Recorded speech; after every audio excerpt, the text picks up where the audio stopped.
He would fain have gazed upon his gold, and yet he had not strength enough.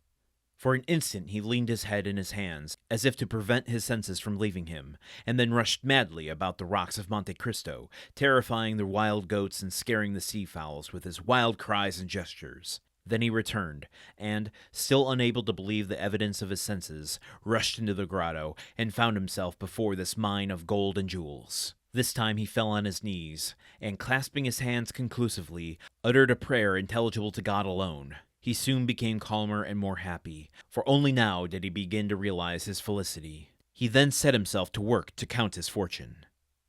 There were 1,000 ingots of gold, each weighing from 2 to 3 pounds. Then he piled up 25,000 crowns, each worth about 80 francs of our money, and bearing the effigies of Alexander VI and his predecessors. And he saw that the compartment was not half empty. And he measured 10 double handfuls of pearls, diamonds, and other gems, many of which, mounted by the most famous workmen, were valuable beyond their intrinsic worth. Dante saw the light gradually disappear, and fearing to be surprised in the cavern, left it, his gun in his hand. A piece of biscuit and a small quantity of rum formed his supper, and he snatched a few hours' sleep lying over the mouth of the cave. It was a night of joy and terror, such as this man of stupendous emotion had already experienced twice or thrice in his lifetime. Okay, we get the reaction of a sort to Dante here, but I do still feel like it's being presented to us through more of an observational lens via Dumas than it is embedding us deeply within Dante's psyche the way that he did during some instances of the imprisonment and dungeon. This bounces us around from emotion to counting and calculating his fortune. I really love how this passage starts by saying that he would have looked upon his gold. I mean, he would have feigned to gaze upon his gold. I'm not reading it verbatim here, but he had to lean his hands against his head as if to prevent his senses from leaving him. Like, this is not a horror story at all, obviously, but it's almost puts me in mind of like Lovecraftian madness. It's something so beyond human comprehension that you have to like literally hold your head together to keep it from falling apart or exploding at something you cannot fathom. And it's less the value, I think, although, I mean, he does explicitly go into the value here, but more just like what this could it's the potential, it's the possibilities. It's like, this is real, and I can't like, my life has changed now, just like instantly. My life has completely changed, and the possibilities of what it could change into are endless. I mean, the enormity of what that means to your psyche is incomprehensible, because it's cracking open your identity of sorts. You could try at least to continue to be the person you've always been, i.e. King Ralph starring John Goodman, or you can really lean into the idea that this can transform you in ways you've always wanted or wished or needed. All that was ungraspable before in life is now at your fingertips. Your problems are solved, or so you think. That's the fallacy, right? And then from all of this, all he can think to do is fall to his knees and uttered a prayer intelligible to God alone.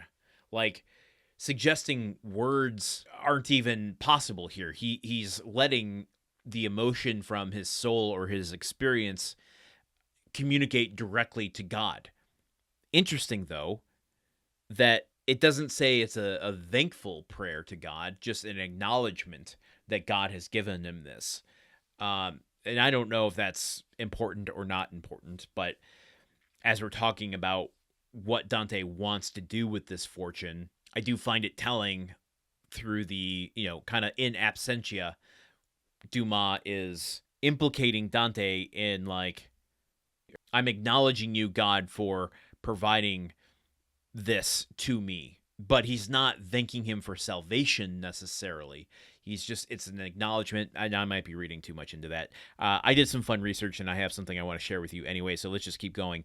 I did some research, very poor, bad research, before this episode, because as Dumas here uses an 1844, 1845 proxy to what it would have been worth in France at that time, saying, that the coins would have amounted to about 80 francs of our money, each of them.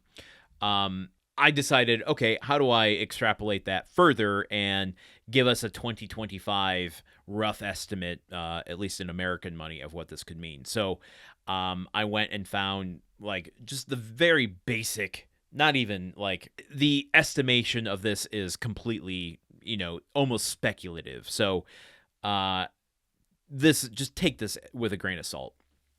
But between the gold bars, between the coins, and between the gems, if we are to estimate roughly the size of this coffer and take, the amount that is hinted at here when he says that he's pulled out this much and it wasn't yet half empty, I use that to kind of double what has already been inventoried and then estimate the current cost of these things in American money.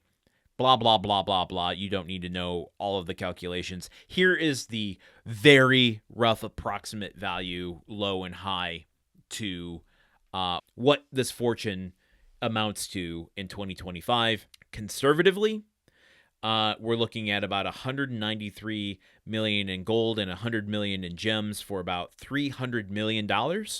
High would be 251 million in gold and 400 in gems, amounting to roughly $650 million.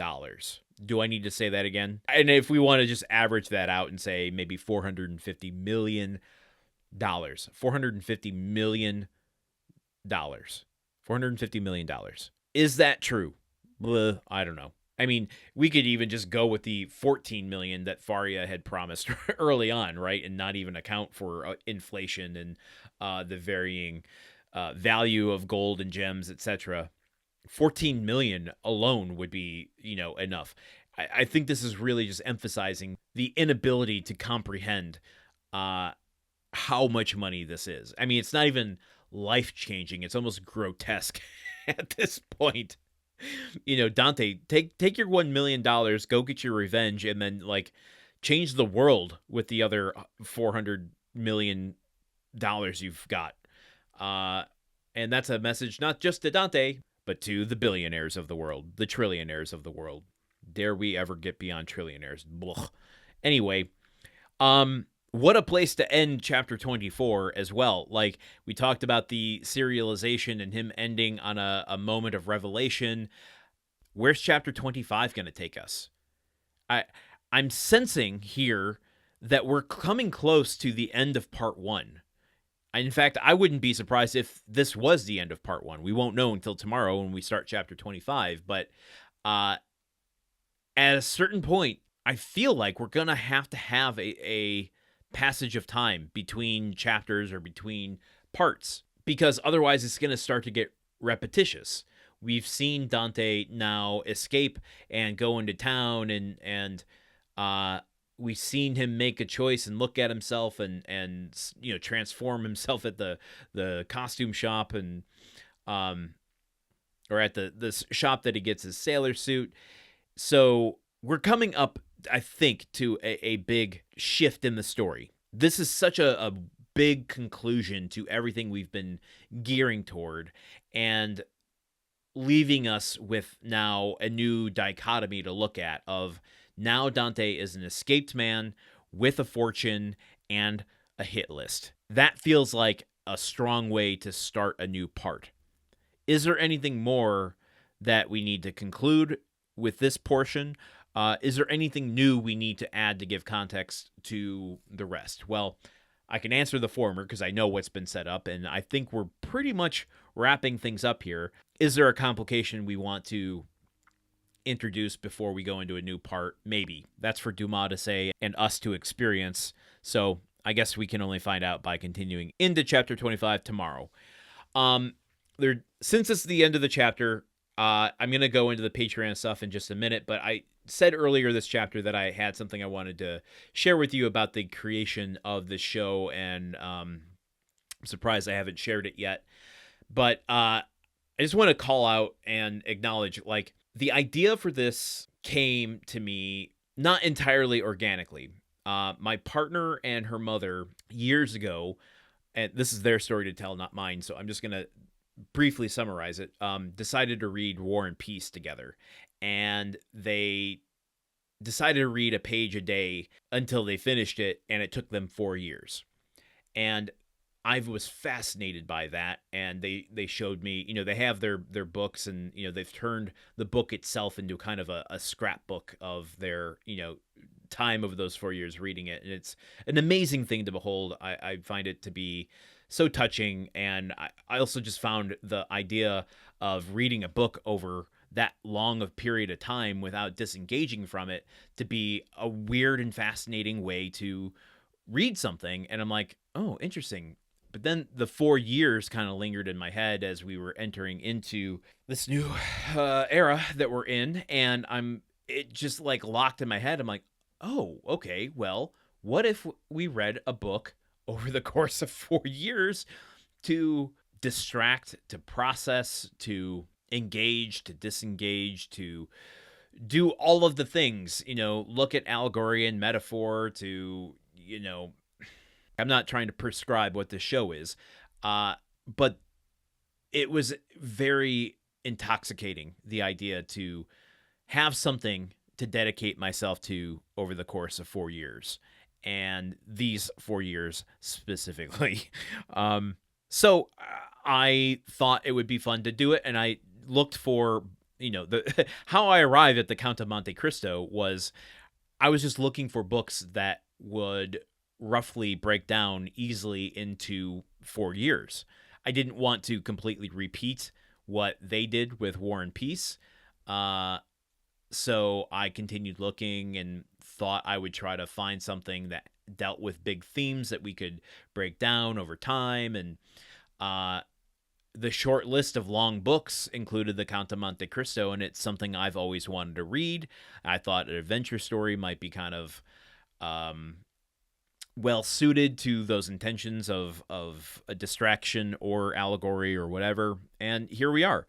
We are 24 chapters into the story, and it's turning out to be nothing I could have ever predicted, both the story and the process of doing this on the podcast. I can't even imagine, we've only been doing this for 9 months now. I can't even imagine what 4 years is going to look like. I've learned so much about storytelling already. I've learned so much about symbolism and allegory and literary craft and French history that by the end of 4 years, who knows where we'll be. I find that to be kind of exciting. And I don't mean to crassly segue this into the Patreon talk. I mean this genuinely when I say this, that, it would be so easy for me to go, I don't want to do a daily podcast anymore. This is, like, it's a big undertaking, and it's a consistent thing. It's always there in my life, and I wouldn't be able to do it. I know I wouldn't be able to do it if I didn't have all of you listening day after day after day. Even if you pause for a second and then binge listen to catch back up, it wouldn't be worth it to me to do it without all of you. So I guess I just want to pause and say thank you for listening. I deeply appreciate that connection, even if it's somewhat one-sided of me talking to you. And I just want you to know that the door is always open. I mean it when I say reach out to me. I want to know your thoughts. I absolutely want your reactions. I want you to tell me I'm way off on something. I want you to tell me, give me disagreement. Let's have discourse about this. Let's talk about it. I want to know what you think of the podcast. I want to know what you think of the book. I want to know what you think about Dumas. I want to know what you think about all of this stuff and more. And so I guess today I'll just start by pointing everyone to our Discord. It is free for anyone. You can go there. The link is in today's show notes. It's in every single episode's show notes, and I do that because I genuinely want to have a conversation with you. I'm open. I'm there. If you post something, I'm going to respond. So you can join that for free over at Discord. I deeply, deeply appreciate all of your thoughts. Just the fact that you're here listening is considerate. And I deeply appreciate that. That has not been lost on me. If you do want to help keep the show alive, your contributions, as little as $1 per month, and that becomes such a catchphrase, right? For $1 per month, you can get that. But it's only $1, a single dollar per month, I'm telling you, goes a long way to helping not just my show, but all of the shows on this network continue to be artist-owned and ad-free. Again, the show wouldn't be possible if this had ads in it. Can you imagine a 5-minute episode with, 2 minutes of ads? I wouldn't do that to you. I wouldn't do that to anyone. Anyone that does that, I feel like, does not respect their audience. But because we can't have ads, that's a huge revenue source that we miss out on. And so we rely on contributions from people who like these shows in order to keep it going. The overhead for our podcast hosting, our promotion, all of that stuff does cost money, and it is coming out of our pockets, which we don't mind because we love doing this. But, it does inhibit us to do more. So the more that we all can contribute to these shows, to this show, not only helps us keep it going for the entire 4 years, but it also just foundationally makes it possible. So if that hasn't convinced you enough, you do get a few things for your contributions over at patreon.com/gruntworkpod. If I haven't said that, it's always in the show notes. You can get story-only audio whenever we finish a chapter here. So as of today, chapter 24 is available for you over at patreon.com, as well as chapters 1 through 23. Every single chapter we've covered so far is available story-only audio. So if you want to listen from chapter 1 to 24 as an audiobook, you can. But because it's spooky season, I'm also doing some bonus episodes. Earlier this year, I had released, in conjunction with our other show, Movie Memory Machine, on the podcast network, a reading of a few Grimm's fairy tales of Gretel and Hansel. For spooky season, exclusively here on the Countdown of Monte Cristo, I did a reading of The Telltale Heart by Edgar Allan Poe.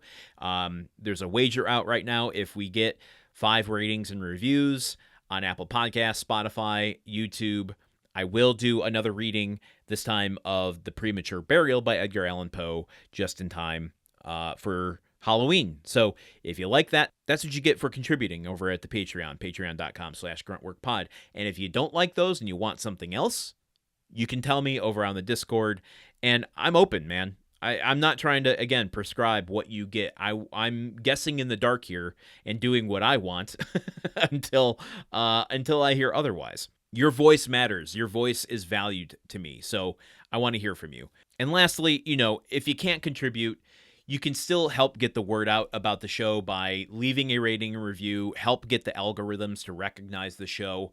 You can send an episode to a person a one-to-one recommendation. Helps people sift through the white noise of podcasts and just actually focus on what to listen to. And it's the most effective way to get someone to actually listen. So if you can do that, send them an episode, send them the feed, send them the website, whatever you want. It's on them to listen. It's on me to keep them listening. But that's all you have to do to help spread the word. Okay, this has been a long episode. I'm going to end it there, and we're going to start chapter 25 tomorrow. I have no idea where we're going from here. So join me in this ongoing adventure, will you? I'm so glad you're here. Until tomorrow for chapter 25, you know where to find me. It's right here. Okay, goodbye.